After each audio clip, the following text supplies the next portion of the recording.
नमस्कार दोस्तों, आप देखने वाले हैं जो भूगोल का पेपर हुआ है उसके जो वस्तुनिष्ठ प्रश्न पूछे गए थे उनका उत्तर समझने वाले हैं।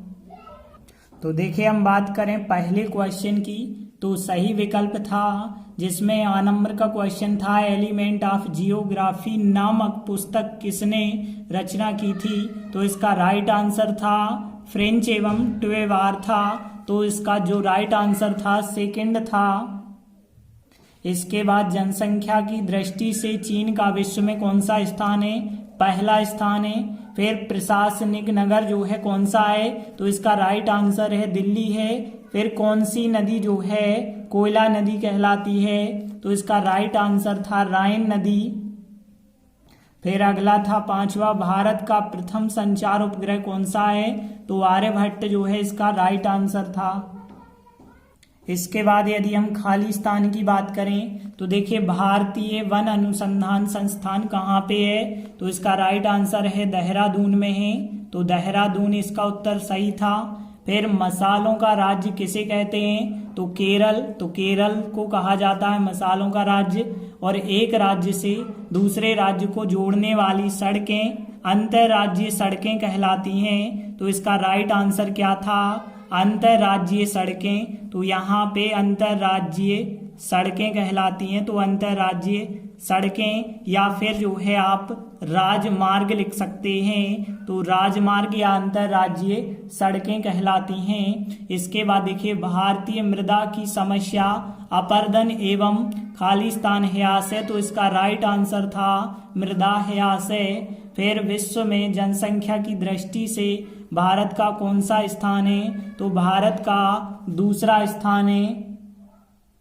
इसके बाद सही जोड़ी की बात करें यदि, तो देखिए पर्यटन नगर किसे कहा जाता है, तो इसका राइट आंसर था नैनीताल को कहा जाता है। फिर जूट का उत्पादन कहाँ पे होता है, तो पश्चिम बंगाल में जूट का उत्पादन होता है। और काली मिट्टी जो है कपास की फसल के लिए उपयोगी है। तो 7 नंबर का कपास हो जाएगा। ज्वारीय बंदरगाह कांडला बंदरगाह को कहते हैं। तो दा नंबर का आंसर कांडला बंदरगाह हो जाएगा। और फिर अगला जो है मेगालोपोसिस कहाँ पे है, तो यह लंदन में है। तो ई नंबर का आंसर लंदन में हो जाएगा। इसके बाद यदि हम बात करें एक वाक्य में उत्तर दीजिए, ट्रक फार्मिंग क्या होती है, तो ट्रक फार्मिंग क्या होती है, एक विशिष्ट कृषि कहलाती है जिसमें फलों एवं सब्जियों की बागवानी करके उन्हें उगाया जाता है और माल जो है दूर स्थित बाजारों तक भेजा जाता है।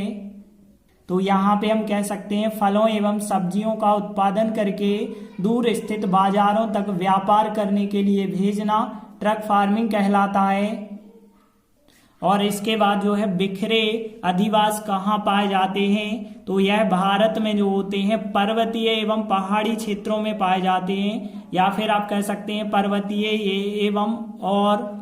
पर्वतीय और पठारी क्षेत्रों में। तो यहाँ पे ध्यान रखना, यदि मान के चलें देशों का नाम पूछ लेते तो कनाडा, ऑस्ट्रेलिया, न्यूजीलैंड में पाए जाते हैं। सबसे ज्यादा प्रोटीन किस तिलहन में होता है, तो इसका राइट आंसर था सोयाबीन में होता है सबसे ज्यादा प्रोटीन।